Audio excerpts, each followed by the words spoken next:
Islam in a very traditional narrow concept, کہ بس صرف شاید جو آدمی کی بہت لمبی سی داڑھی ہوگی اور اس نے سفید کرتا پہنا ہوگا، اس کے ہاتھ میں تسبیح ہوگی، اور وہ ہر وقت مسجد جاتا ہوگا اور مسجد سے آتا ہوگا، صرف اور صرف ایسا ہی شخص جو ہے شاید وہ جنت میں جائے گا۔ اور ہم جب صبح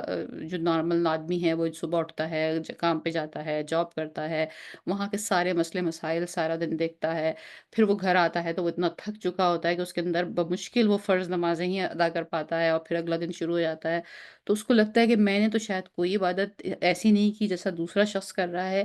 بٹ یو نیور نو، آپ کا وہ جو رزق حلال کمانے کی جد و جہد ہے، اس میں اس اپنی جد و جہد کے دوران آپ کسی کی مدد کرتے ہیں، کسی کے لیے راستہ کو آسان کرتے ہیں، کوئی ایسی اچھی بات کرتے ہیں کہ بعد میں اس کا اچھا اثر نکلتا ہے، وی نیور نو۔ تو ہمارے لیے بھی یہ راستہ مستقل کھلا ہے، اور جب انسان کو یہ ہوپ ہے اور یہ امید ہے کہ میں بھی ان لوگوں میں سے ہوں اور ہو سکتا ہوں جو انشاءاللہ اللہ تعالیٰ کے رحم و کرم سے کامیاب ہو جائیں گے، تو پھر اس کے دل میں بھی ایک اس کی اسپرٹ ہائی ہوتی ہے، اس کو امید بنتی ہے، اس کے دل میں ایک کھلا پن پیدا ہوتا ہے، اس کا دل بڑا ہوتا ہے، اور وہ بھی آگے نیکیوں کی طرف بڑھتا ہے۔ تو تم سب داخل ہو جاؤ بے خوفی کے ساتھ، ادخلوها بسلام آمنین، تم سب، یعنی یہ آیت نبی کریم صلی اللہ علیہ وسلم پہ نازل ہوئی، ان کے صحابہ ان کے منہ سے صحابہ نے سنی، اور اب یہ کتاب قرآن میں موجود، یہ آیت قرآن میں موجود ہے، اور یہ ہم پڑھ رہے ہیں، ہم آپ اس وقت ایک ساتھ بیٹھ کے اس کو پڑھ رہے ہیں، اور یہ ہم سے ڈائریکٹ مخاطب ہے۔ جب تم کہہ رہی ہے آیت تو اس کا مطلب ہے it's for me, it's for you, تو پھر اس کا مطلب ہے یہ ہم سب سے مخاطب ہے، اور ہم سب سے کہہ رہی ہے کہ ڈرو مت، بے خوف ہو کے جنت میں داخل ہو جاؤ، اپنی چھوٹی چھوٹی غلطیاں، اپنی جو بھی آپ کی مسٹیکس ہیں، جو بھی لغزشیں ہیں، جو بھی کمزوریاں ہیں، جو بھی کاہلی ہے، جو بھی سستی ہے، جو بھی چیزیں اوور لک ہو گئی ہیں، اللہ از اے رحیم و کریم رب،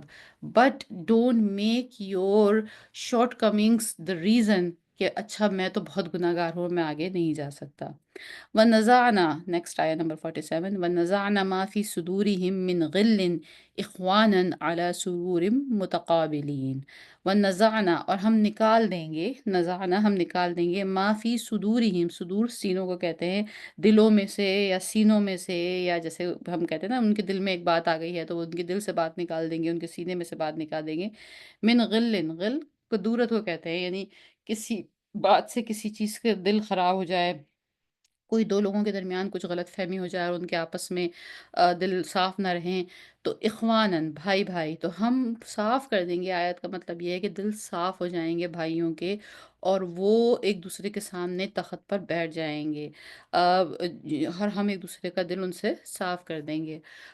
اس سے یہ پتہ چلتا ہے اس آیت سے کہ دنیا میں ایسا ہو سکتا ہے کہ پرسن اے اور پرسن بی یہ دونوں صحیح ہوں، دونوں سیدھے راستے پر ہوں، دونوں کی ان کے جو اعمال ہیں وہ اچھے ہوں، لیکن ایٹ دا سیم ٹائم ان دونوں کے جو ویوز ہیں، جو ان دونوں کا جو کسی چیز کے اوپر اوپینین ہے، وہ ایک دوسرے سے میچ نہ کرتا ہو، سو مچ سو کہ ایون دا ریلیجیس معاملے میں، چلیے دنیاوی معاملوں کو تو آپ کہہ ہی سکتے ہیں کہ ایک شخص سوچتا ہے کہ شاید وہ ڈاکٹر بن جائے فار ایگزامپل، اور ایک کہتا ہے نہیں جی ڈاکٹر بننے میں کوئی فائدہ نہیں ہے، آپ انجینئر بن جائیں، تو یہ ان کا آپس میں ایک اختلاف رائے ہے، لیکن چلیے ایک لحاظ سے آپ سوچ سکتے ہیں کہ یہ تو پھر بھی ایک طرح سے ایک دنیاوی راستہ سمجھ سکتے ہیں اس کو، اگر ہم ایک فار اے مومنٹ سوچیں تو، لیکن جہاں دینوی معاملات آتے ہیں، جہاں پر دینوی چیزیں اسپیسیفکلی کہ شرع کے حساب سے کسی چیز کا کیا فیصلہ کیا جائے، کس چیز کے اوپر کیا رائے رکھی جائے، فار ایگزامپل اس وقت تمام اسلامک امہ کے جو ممالک ہیں، سوچئے فرض کریں ایک آئیڈیلی کہ اگر وہ سارے کے سارے ایک ساتھ ایک ٹیبل پہ آ کے بیٹھ جائیں، اور وہ سارے سر جوڑ کر یہ ایک ڈسکشن کریں کہ بھئی ہمارے سارے مسائل کس طرح حل ہو سکتے ہیں، everybody has a very clear heart and everybody wants to solve the problem, لیکن وہاں کیا ہوگا کہ وہ باوجود اس کے کہ ان سب کے ہارٹ میں پیورٹی ہوگی، لیکن سب کی رائے ڈفرینٹ ہوگی، they want to solve the ummah's problem, وہ ان کا رائے ہوگی ایسے کریں تو بہتر ہے، دوسرے کی رائے ہوگی تو ایسے کریں تو بہتر ہے، اور یہ ڈفرینس آف اوپینین آج نہیں بلکہ صحابہ اکرام کے زمانے میں بھی موجود تھا۔ جتنی سیرہ ہم نے اپنے انہی دروس میں، ویسے تو آپ سب لوگ اور بھی بہت کچھ سنتے رہتے ہیں، اور بہت ساری آپ کو نالج ہے۔ نبی کریم صلی اللہ علیہ وسلم کی لائف سے ہم دیکھتے ہیں، جیسے ہم نے سورہ انفال جب کی تھی تو ہم نے اس میں پورا بڑی ڈیٹیل میں وہ غزوہ بدر کے متعلق ہے۔ تو آپ کو یاد ہوگا کہ وہاں نبی کریم صلی اللہ علیہ وسلم نے باقاعدہ سب سے مشورہ کیا تھا، جو بھی تمام افراد تھے جو کہ بھئی ہم یہ کریں یا یہ کریں۔ اور وہاں پر جو جو کچھ لوگوں نے ایک مشورہ دیا، کچھ لوگوں نے دوسرا مشورہ دیا، یہ وہ لوگ ہیں جن میں سے تقریباً 99% لوگ جنتی تھے۔ لیکن ان کی رائے جہاد کے متعلق، جنگ کے متعلق، اسلام کی اس حفاظت کے متعلق بھی ڈیفرنٹ ہو سکتی ہے۔ اس کے بعد جب نبی کریم صلی اللہ علیہ وسلم کی زندگی بعد خاص طور پر ہم حضرت علی رضی اللہ تعالیٰ عنہ کے زمانے میں جو ایک کیوس ہو گیا تھا، جو ایک امت میں اختلافات ہو گئے تھے اور مختلف چیزیں تھیں، اس میں جب ہم اس دور کو پڑھتے ہیں، obviously وہ بڑا دردناک اسلامک ہسٹری کا چیپٹر ہے، جس میں حضرت علی رضی اللہ تعالیٰ عنہ کو جنگ کرنا پڑی صحابہ اکرام کے خلاف ہی، اور دوسری طرف سے حضرت طلحہ رضی اللہ تعالیٰ عنہ اور حضرت زبیر رضی اللہ تعالیٰ عنہ جیسے بالکل جلیل القدر اور جنت کی جن کو گارنٹی تھی، وہ صحابہ وہاں موجود تھے۔ تو اس طرح کی جب آیتیں آتی ہیں ہوتی ہیں قرآن میں، تو ان کو دیکھ کر حضرت علی رضی اللہ تعالیٰ عنہ فرمایا کرتے تھے، میں یہ امید کرتا ہوں کہ میرے اور طلحہ کے درمیان جو اختلافات تھے وہ وہاں پر دور ہو جائیں گے، بیکاز بوتھ آر جنتی۔ تو اس سے سمجھ میں ایک بات یہ آتی ہے کہ دنیا میں یہ ہو سکتا ہے کہ لوگوں کے رائے اور ان کے سوچ اور ان کے آگے بڑھنے کے طریقوں کے متعلق جو ان کی اسٹریٹجی ہے وہ ڈفرینٹ ہو ایک دوسرے سے۔ ایک آدمی کہے کہ ہم یہ کام کریں گے تو اسلام کو زیادہ فائدہ ہوگا یا دنیا کو زیادہ فائدہ ہوگا یا ہمارے لیے یہ زیادہ بینیفیشل ہوگا، دوسرا کہے کہ نہیں اس میں یہ حکمت ہے، اس کو بھی رک جائیں اور اس کو نہ کریں۔ اٹ از این پاسبل، لیکن اس اختلاف رائے کا مطلب یہ نہیں ہے کہ ہم ایک دوسرے کو کافر کہنا شروع کر دیں، یا ہم یہ سمجھیں کہ اس میں سے ایک ہی ٹھیک رہے گا اور دوسرا جنتی ہوگا ایک، اور ایک جہنمی ہو جائے گا۔ نو، اٹس ناٹ نیسسری۔ مطلب سب سے پہلے تو کسی کی نیت کتنی پیور ہے، اور پھر اس کے بعد جو اس نے اسٹریٹجی اپنائی ہے وہ اسٹریٹجی اس کی اپنی عقل سمجھ کے حساب سے اس کو لگتا تھا بالکل ٹھیک ہے، اور اس حساب سے اس نے عمل کیا۔ انسان جو ہے وہ obviously سوائے نبی انبیاء کرام کے اور تو کسی کو وحی نازل نہیں ہوتی، اور تو کوئی معصوم نہیں ہے، اور تو کوئی غلطیوں سے پاک نہیں ہے۔ انسان غلط فیصلے بھی کر سکتا ہے، وہ ہو سکتا ہے کہ دو لوگوں میں سے ایک کا فیصلہ غلط ہو، لیکن جس نے فیصلہ غلط بھی کیا ہے ایون، لیکن اگر اس کی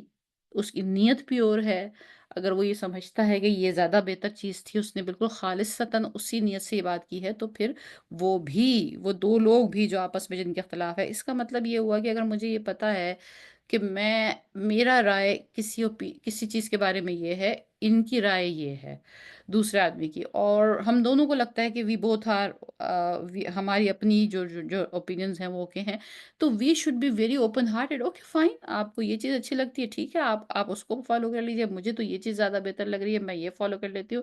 دس should not be affecting our view of other person, کہ یہ شاید کوئی اب نیک نہیں رہا کیونکہ اس نے میری بات سے اتفاق نہیں کیا، یا یہ کہ کوئی یہ اللہ کی نگاہ میں یہ آدمی چھوٹا ہو گیا ہے کیونکہ میں جو رائے رکھ رہی ہوں وہ زیادہ نالج والی ہے، زیادہ میں کوئی دین میں جانتی ہوں، تو یہ دوسرے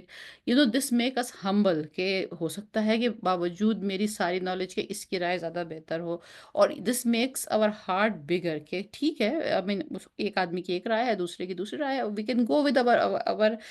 وی can go in over each path, اور یہ اختلاف نہیں ہے، دس از جسٹ دا ڈائیورسٹی۔ جیسے کہ اب ہم یہ بات کرتے ہیں یہاں پر کہ جب رمضان المبارک کا چاند دیکھنے کے لیے یا عید کا چاند دیکھنے کے لیے تھوڑا سا لوگوں کے ڈفرینس آف اوپینین ہوتا ہے، honestly speaking this difference of opinion is a beauty۔ یہ اختلاف نہیں ہے، they are following their way, and جو ان کو زیادہ اچھا لگ رہا ہے ہم اپنا فالو کر رہے ہیں۔ اور اگر ہم واقعی ایک سیرہ کو سیریسلی پڑھتے ہیں تو ہم دیکھتے ہیں خود نبی کریم صلی اللہ علیہ وآلہ وسلم کے زمانے میں، صحابہ اکرام کے زمانے میں ایسا ہوتا رہا ہے کہ ایک جماعت کا روزہ تھا اور ایک جماعت نے عید کی ہے، تو this is not the indications of not unity. ہم اس کو دیکھتے ہیں کہ یہ ایسی چیزیں ہیں کہ ہمارے اندر یونٹی نہیں ہے، نو اٹس ناٹ۔ یہ وہ چیزیں نہیں ہیں جن پہ یونٹی ہونے کی ضرورت ہے، یونٹی ہونے کی ضرورت وہاں ہے جہاں آئیڈیاز بالکل فرم ہونے چاہیے۔ سو بہرحال تو یہ آیت اس لحاظ سے بڑی امپورٹنٹ ہے کہ ہم نکال دیں گے ان کے سینوں سے کدورت کو۔ تو اس دنیا میں اگر دو لوگوں میں ڈفرینس آف اوپینین ہے تو ایسا جنرلی ہم ایسا سوچتے ہیں، ہماری سوچ اتنی ٹائٹ نیرو ہو جاتی ہے کہ ان میں سے ایک ٹھیک ہوگا اور وہ ایک ہی جو ٹھیک ہوگا وہی جنت میں جائے گا، دوسرا غلط ہوگا اور وہ جنت میں نہیں جائے گا۔ نو اٹس ناٹ، ایسا ہو سکتا ہے اینڈ ممکن ہے کہ دو لوگوں کی رائے بالکل سیم میٹر کے معاملے میں، جیسے کہ میں نے صحابہ کا اگزامپل دیا، حضرت علی رضی اللہ تعالیٰ عنہ اور حضرت طلحہ رضی اللہ تعالیٰ عنہ، دے بوتھ آر جنتی and they fought each other in a battle۔ تو I mean that was the situation over there۔ جو بھی کچھ اس زمانے میں بہت کچھ انسان کو یہاں زمین پہ، چونکہ ایک شیطان کا ایک لشکر ہے اور ایک ہجوم ہے اس کے ارد گرد ہر وقت، تو بہت ساری چیزیں ایسی ہوتی ہیں جو وہ نہیں چاہتا کرنا لیکن وہ ان میں الجھ جاتا ہے۔ تو but it doesn't mean that کہ دوسرا شخص جو آپ سے ایگری نہیں کر رہا ہے وہ وہ 100% غلط ہے۔ سو دس آیا give us a lot of ground, a lot of spectrum، یہ ہمیں بہت گنجائش دیتی ہے کہ ٹھیک ہے اگر کوئی، اور ہمارا اس میں ہمارے دل میں بہت ایک بڑائی پیدا ہوتی ہے، ایک بہت ہمارے دل میں گنجائش پیدا ہوتی ہے کہ we can go along still, اس کے باوجود بھی کہ اگر ہم ایک دوسرے کے ساتھ ہمارا کچھ ڈفرینس آف اوپینین ہے۔ لا یمسہم فیہا، لا یمسہم، لا یمسو، مس کرنا، مس مانے ٹچ کرنا، آپ کو کہتا ہوں مس کر گیا ہے، ٹچ کر گیا ہے۔ لا یمسہم، نہیں ٹچ کرے گی، نہیں پہنچے گی، نہیں چھوئے گی، فیہا، اس میں یعنی جنت میں، نصبن، کوئی تکلیف، وما ہم منہا بمخرجین، اور نہ ہی وہ اس میں سے ہرگز نکالے جائیں گے۔ آیت نمبر 48 جنت ہی کا ذکر ہو رہا ہے کہ جو لوگ ہیں وہ جنت میں داخل کیے جائیں گے۔ آپ سب لوگ بے خوف ہو کے جنت میں داخل ہو جائیے۔ اگر آپ سب کے ایک دوسرے سے اختلافات ہیں، don't take it that serious, اپنے دل بڑے کیجئے، ہر ایک کا معاملہ اس کا رب خود سولو کر لے گا۔ آپ اپنی بات کہہ کر آگے بڑھ جائیے، اور اس کے بعد یہ ہے کہ اب وہاں پر آپ کو کوئی تکلیف ٹچ نہیں کرے گی۔ تو اگر پچھلی آیت نمبر 47 کے بیک گراؤنڈ میں ہم اگر اس بات کو سوچیں تو اس کا مطلب یہ ہے کہ اگر ایک شخص جو دنیا میں ہے، فار ایگزامپل کہیں کسی دینی سرکل میں، خاص طور پر کسی مسجد میں ہے، اور وہاں دو لوگ جو ہیں وہ ان کی آپس میں بڑا سخت اختلاف رائے ہے، ایک صاحب کو لگتا ہے کہ ایسا کرنے سے مسجد کو بہت نقصان ہوگا، اور دوسرے کو لگتا ہے اگر پہلے کی بات مانیں گے تو بہت نقصان ہوگا، and they both are in love with the masjid, اور they want to do with a very pure heart good for the مسجد، اور ان کا ایک دوسرے کے ساتھ اتنا اختلاف ہے۔ تو اب جب دو ایسے اختلاف والے لوگ ایک ساتھ اگر ایک کمرے میں رہیں تو وہ بڑا ایک عجیب سا، ایک بڑی انکمفرٹیبل سچویشن ہوتی ہے، لیکن جب وہ وہاں آئیں گے تو نہ صرف ان کے دلوں کے یہ اختلاف دور ہو جائیں گے، ایسا نہیں ہوگا کہ وہ ایک دوسرے کے سامنے بیٹھے ہوئے ہوں تو انہیں ایک بہت آکورڈ سچویشن ہو رہی ہو یا انکمفرٹیبلنس محسوس ہو رہی ہو، بلکہ وہ چیز جو ہے وہ تکلیف ان سے دور کر دی جائے گی۔ تو وہاں ایسی کوئی تکلیف آپ کو ٹچ کر کے نہیں گزرے گی۔ آن دس ارتھ انسان کو ایموشنلی، سائیکولوجیکلی، فزیکلی جس جس طریقے سے کوئی تکلیف کا کوئی بھی پہلو ہے، بھوک لگنا ہے سے تکلیف ہوتی ہے کہ اگر آپ کو کھانا نہیں مل رہا، پیاسا ہے انسان، اس کو پانی نہیں مل رہا، یا اگر اس کو ایک ایموشنلی کوئی اسٹریس ہو رہا ہے، کوئی لوگ اس کے ساتھ اچھا بہیو نہیں کر رہا ہے، مطلب کسی بھی حوالے سے فزیکلی اور ایموشنلی اس دنیا میں انسان کو جو بھی کوئی پاسبل تکلیف ہو سکتی ہے، جنت میں اس میں سے کسی چیز کا کوئی گزر نہیں ہوگا۔ جنرلی دنیا میں اگر آپ کسی کو ریوارڈ کرنا چاہیں، کسی کو بہت کچھ دینا چاہیں تو ہم اسے محل بنا کے دے سکتے ہیں، ہم بہت سارا کھانا دے سکتے ہیں، بہت سارے کپڑے دے سکتے ہیں، اپیرنٹلی ایسا سب کرنے سے شاید وہ بہت خوش ہو جائے، لیکن اسٹل اگر وہ کسی ایموشنل اسٹریس سے گزر رہا ہے، اسٹل اس کے اگر کوئی ایسی چیزیں ہیں جو اسے وہ ایموشنلی ہرٹ کر رہی ہیں، تو وہ انسان کی بس کی بات نہیں ہے کہ وہ دوسرے انسان کے لیے ارینج کر دے۔ جنت کے نعمتوں میں ایک نعمت یہ بھی ہوگی کہ وہاں اللہ سبحانہ تعالیٰ اس طرح کے سٹریس اور ٹینشن کو بھی ریلیف کر دیں گے۔ الحمدللہ۔ نبی نہیں، نبی، اے پیغمبر میرے بندوں کو خبر دے دو۔ نبی، نبی مطلب وہ نبا سے ہے، ریممبر کہ خبر، خبر دے دو، بتا دو، معلومات دے دو، عبادی میرے بندوں کو، انی بے شک میں، انا الغفور الرحیم، میں ہی بے حد بخشنے والا اور نہایت رحم والا ہوں۔ انی بے شک میں، انل دوبارہ ریپیٹ ہوا ہے، میں، میں بہت غفور و رحیم ہوں، میں بہت بخشنے والا ہوں، بہت دینے والا ہوں، بہت معاف کر دینے والا ہوں۔ مطلب یہ جو پچھلی تمام آیتیں ہیں، یہ ایک طریقے سے ایک انسان کی کو اسپرٹ کو ہائی کرتی ہیں کہ آپ ہی ہیں وہ جو جنت میں داخل ہو سکتے ہیں، آپ ہی ہیں وہ جو وہاں بے خبر اور بے خطر ہو کر ان گیٹس کو پاس کر جائیں گے، اور ایک دفعہ جنت میں آنے کے بعد آپ اس نعمت کو انجوائے کر سکیں گے کہ وی ہیو ڈن اٹ۔ ہم ساری عمر ہمیں اس بات کا دھڑکا اور خطرہ لگا رہا تھا کہ ہم کہیں عذاب میں مبتلا نہ ہو جائیں، کہیں ہم پتہ نہیں کیا سزا ہم کو ملے گی، پتہ نہیں ہمارا کیا حساب معاملہ ہوگا، اور پھر یو ول بی ڈن۔ تو یہاں اللہ سبحانہ تعالیٰ یہی کہہ رہے ہیں کہ بتاؤ اپنے میرے بندوں کو کہ انی انا غفور انی کے بعد بھی اگر یہ کہہ دیا جاتا انی غفور الرحیم تو بات ہو جاتی، انی کے بعد ایک دفعہ پھر اس میں میں میں بہت غفور ہوں، دو دفعہ اپنے آپ کو مخاطب کرنے کا مطلب جیسے ہماری لینگویج میں بھی یہ ہوتا ہے نا کہ بہت ہی سٹریس کر کے یہ بتایا جا رہا ہے کہ میں بہت غفور ہوں، مطلب یہ کہ آپ نے جو گناہ کیے میں اسے بخش دوں گا، اور بہت رحیم ہوں، یعنی ان سارے نہ صرف ان گناہوں کو بخش دوں گا بلکہ اس کے بعد مزید آپ کو اس پہ اجر اور ثواب اور ریوارڈ اور انعام اور اکرام اور بلند درجہ عطا کروں گا۔ میں بہت غفور اور رحیم ہوں۔ اس لیے یہ ہے کہ جنت جو ہے بیسیکلی وہ کوئی بھی انسان اپنے اعمال سے نہیں کما سکتا، وہ صرف اللہ کی رحمت اور اللہ کے رحم سے کما سکتا ہے۔ اور ایک گناہ، ایک لغزش، ایک کمی، ایک ایسی چیز جو انسان کو لگے کہ یہ میرے اندر کمی ہے، وہ اس کو روک نہ دے اس چیز سے کہ وہ اس خیال میں آ جائے کہ نہیں میں تو اچھا نہیں ہوں اور میں اس مقام تک نہیں پہنچ سکتا۔ ہر آدمی کا الگ معاملہ ہے، ہر آدمی کی الگ الگ اللہ سبحانہ تعالیٰ نے اس کو ایک ایبلٹیز دی ہیں۔ ہو سکتا ہے کوئی دنیا میں بھی بظاہر ہمیں بہت لگتا ہے کہ یہ نیکی کر لیتا ہے، کوئی بظاہر دنیا میں قطعاً نظر نہیں آتا کہ وہ کوئی نیک کام کر رہا ہے، لیکن وی نیور نو اس کی کون سی بات اللہ سبحانہ تعالیٰ کو پسند آ جائے اور اللہ سبحانہ تعالیٰ اس کو بخش دیں۔ اب میرا خیال ہے یہ آیت نمبر 49 بھی سورہ ہجر کی جو ہے اس وقت کی آیتوں میں سے ہو سکتی ہے کہ جب انسان بہت ڈاؤن ہو، اور جب انسان کو اس دنیا میں کوئی کسی بھی مسئلے کا کوئی حل نظر نہ آ رہا ہو، تو اس وقت وہ یہ دس از ون آف دوز آیات کہ جو اس کو ہمت بندھاتی ہیں، اس کو بوسٹ کرتی ہیں۔ اور قرآن کا اس دنیا میں نازل ہونے کا مطلب ہی یہ تھا کہ جب اس دنیا پہ رہتے ہوئے جب آپ کا اللہ سبحانہ تعالیٰ سے ڈائریکٹ وہ رشتہ جو جنت میں تھا وہ اب ڈسٹنس ریلیشن شپ ہو گیا ہے، تو جو وہ ایک کنیکشن ہے وہ لاسٹ نہ ہو جائے۔ اور یہ ساری آیتیں آپ کو بتاتی رہیں گی کہ آپ کا رب آپ کے ساتھ ہے۔ وَأَنَّ عَذَابِي هُوَ الْعَذَابُ الْأَلِيمُ، اور بے شک میرا عذاب ہی عذاب ہے دردناک۔ تو اب اس کے فوراً بعد پھر اللہ سبحانہ تعالیٰ نے بیلنس بھی کیا ہے بات کو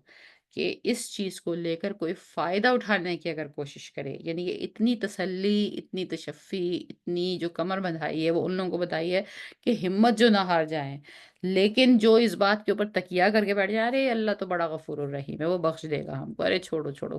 تو پھر وہ جو ہے وہ یہ جو لینینٹلی لینا شروع کر دے اور جو ایسا چھوڑ دے ہر چیز کو، پھر اس کے لیے یہ ہے کہ نہیں، حساب کتاب وہاں موجود ہے، حساب کتاب ہوگا۔ وَنَبِّئْهُمْ، اور انہیں خبر دیجئے انہیں عن ضعیف ابراہیم، and immediately after this آیہ 49 اور 50، آیہ 49 جو ہے وہ اللہ سبحانہ تعالیٰ کی طرف سے عین محبت میں ڈوبی ہوئی، بہت ہی تسلی دیتی ہوئی، بہت ہی ایک آپ کو اپسٹ کی طرف لے جاتی ہوئی آیت ہے۔ آیت نمبر 50 ایک دم آپ کی آنکھیں کھول دیتی ہے، oh okay, we have to we are still ایسا نہیں ہے، یہ صرف محبت کرنے والی ماں بھی ماں ہی نہیں ہے بلکہ یہاں ایک باپ کا بھی عنصر ہے کہ وہ پوچھے گا بھی، جواب بھی دینا ہوگا، وہاں پر ایک حساب کتاب کا بھی معاملہ ہے۔ اینڈ امیڈیٹ آفٹر دیٹ آیا 51 سے حضرت ابراہیم علیہ السلام کے واقعے کا ذکر شروع ہو رہا ہے۔ اینڈ کیا ذکر شروع ہو رہا ہے؟ ہم یہ دیکھتے ہیں آگے کہ یہ جو ظاہر ہے حضرت ابراہیم علیہ السلام کا واقعہ پورے قرآن میں کئی جگہ مختلف طریقے سے آیا ہے، یہاں کون سا پارٹ حضرت ابراہیم علیہ السلام کی سٹوری میں سے کون سی چیز ہائی لائٹڈ ہے، and how it is connected with these two آیات۔ آیا نمبر 52 از دخلوا علیہ فقالوا سلاما قال ان منکم وجلون، اور جب وہ سب داخل ہوئے اس پر، کون سب؟ فرشتے، جب فرشتے آئے تھے جو حضرت ابراہیم علیہ السلام کے پاس ان کے گھر، اور وہ داخل ہوئے اور انہوں نے کہا سلام حضرت ابراہیم علیہ السلام کو، تو انہوں نے کہا کہ وہ وقال ان منکم وجلون، اور اس نے کہا کہ مجھے آپ سے ڈر لگ رہا ہے۔ وجیلون کے لیے جو ٹرانسلیشن ہے ڈر کا، یہ وہ والی فارم ہے کہ جیسے بظاہر تو ہم ایک دوسرے سے بڑے اچھے سے ملتے ہیں اور بظاہر ایک آدمی نارمل نظر آتا ہے، وہ بڑا اسکیئرڈ یا افریڈ یا ڈرا ہوا نظر نہیں آ رہا ہوتا، لیکن دل میں وہ بڑا ایک آکورڈ سا نروس سا فیل کر رہا ہوتا ہے۔ سو اگر کوئی شخص بظاہر بیٹھا ہوا بڑا آپ کو صحیح لگ رہا ہے، لیکن پھر وہ اندر سے نروس ہو رہا ہے، تو وہ اس وقت تک ہمیں پتہ نہیں چلے گا جب تک کہ وہ خود اس کو کسی طرح سے ایکسپریس نہیں کرتا۔ تو وہ حضرت ابراہیم نے خود ہی ان سے کہہ دیا کہ یہ قصہ وہاں سے اٹھایا ہے، obviously یہ پوری تفصیل اس طرح نہیں ہے کہ وہ آئے، ایک اور جگہ ہم نے قصے کو پڑھا ہے کہ وہ لوگ آئے، آپ نے ان کے لیے بکرا فوراً ذبح کیا، اس کو بھونا، ان کے آگے رکھا، تو وہ جہاں جس طرح ان کی ضیافت کی، وہ جہاں ان کے سخی ہونے کا ذکر زیادہ emphasize کیا گیا ہے، وہ وہاں ہم پڑھ چکے ہیں۔ یہاں وہ سارا ڈیٹیل اسکپ کی گئی ہے، اور یہاں پر سمپل یہ ہے کہ آ، جب انہوں نے کھانا نہیں کھایا اور ویسے بھی وہ نئے شکل صورت سے لوگ تھے، تو وہ حضرت ابراہیم علیہ السلام جو دل میں جو نروسنس فیل کر رہے تھے، وہ آپ نے اپنے مطلب اس کو بیان کیا کہ مجھے آپ لوگ کوئی بہت عجیب سے لوگ لگ رہے ہیں، اور میں کچھ ڈر رہا ہوں، میں کچھ نروس ہو رہا ہوں آپ لوگوں سے۔ قالوا لا تُجَل، تو انہوں نے کہا تو تم مت ڈرو، تم نروس مت ہو، تم ہم سے ہمارے متعلق کوئی برا خیال دل میں مت لاؤ۔ اِنَّا نُبَشِّرُكَ بِغُلَامٍ علیم، بے شک ہم آپ کو خوشخبری دیتے ہیں آپ کو ایک لڑکے کی جو کہ بہت ہی علم رکھنے والا ہوگا۔ غلام کہتے ہیں قریباً 8 سال سے 13 سال تک کی جو عمر ہے، جسے ہمارے ہاں لڑکپن کی عمر کہتے ہیں، اس ایج کے بچے کے لیے عربی میں غلام یوز ہوتا ہے۔ تو اس کا مطلب یہ ہے کہ obviously بچہ تو چھوٹا ہی پیدا ہوگا ان کے ہاں، لیکن اس کا مطلب یہ ہے کہ غلام، کیونکہ حضرت ابراہیم علیہ السلام اس وقت ہی بہت عمر رسیدہ تھے،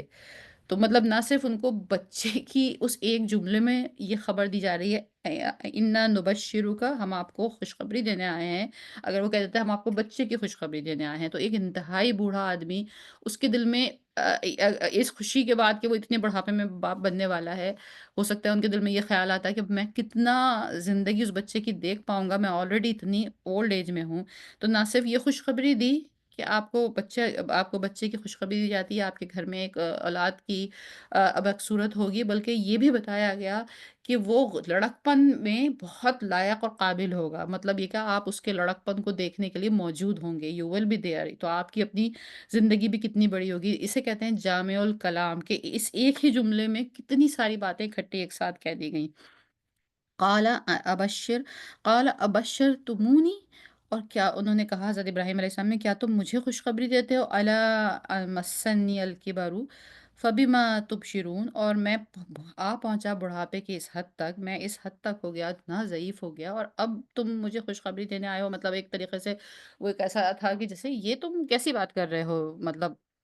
یہ کیسی ایک انہونی سی بات ہے۔ قالوا بشرناک بالحق، انہوں نے کہا ہم نے خوشخبری دی آپ کو حق کی۔ فلا تکن من القانتین، تو نہ ہو جائیے نا امید ہونے والوں میں سے۔ اردو میں بھی لفظ استعمال ہوتا ہے قنوطیت، شدید ڈپریشن، مایوس، نو ہوپ۔ تو وہ جو قنوتی ہم کہتے ہیں کہ یہ شخص تو قنوتی ہو گیا ہے، تو ایسے ہوتا ہے قنوتی، تو قنوتی ہو گیا ہے تو مطلب جیسے اس کو یہ کوئی امید ہی نہیں رکھتا، یہ ہمیشہ ہر چیز کا نیگیٹو اینگل دیکھتا ہے، ہمیشہ اس کو کوئی، اس کے دل میں کوئی پازیٹیوٹی ہے ہی نہیں۔ وہ جو قرآن میں لفظ آتا ہے نا، لا تقنطو، اللہ کی رحمت سے نا امید نہ ہو، تو اسے تقنطو، تو یہ ہے کہ وہ فرشتوں نے حضرت ابراہیم علیہ السلام سے کہا کہ آپ نا امید نہ ہوئیے، مطلب جب حضرت ابراہیم نے کہا کہ بھائی میں تو اتنا اس عمر میں، اور میں اب تم آئے ہو تو ہم تو آپ کو خوشخبری دے رہے ہیں، آپ نا امید نہ ہوئیے۔ قال ومن یقنط، حضرت ابراہیم نے کہا نا امید، میں نا امید، مطلب ان کو یہ چیز اچھی نہیں لگی کہ فرشتوں نے ان سے کہا کہ آپ نا امید ہیں۔ قال ومن یقنط من رحمت ربه الا الضالون، حضرت ابراہیم نے کہا کہ نا امید وہ ہوتا ہے رحمت سے اپنے رب کی جو گمراہ ہو جائے، جو سوائے اس کے جو گمراہ ہو، مطلب انہوں نے کہا کہ میں نا امید نہیں ہوں، ان کی وہ ایک حیرانی تھی کہ یہ out of the normal routine life, out of the ایک جو ہم ایک طریقے سے انسانی زندگی کو دیکھتے ہوئے آتے ہیں، تو اس پہ ان کی یقیناً ایک حیرانی تھی۔ اس کا مطلب یہ ہوا کہ اس طرح کی چیزوں کے لیے اگر جیسے کوئی انسان کا ایک امیڈیٹ ریئیکشن ایسا ہوتا ہے کہ ہاں ٹھیک ہے، یہ تو ہم یقین رکھتے ہی ہیں کہ اللہ سبحانہ تعالیٰ سب کچھ پہ قادر ہے، وہ سب کچھ کر سکتا ہے،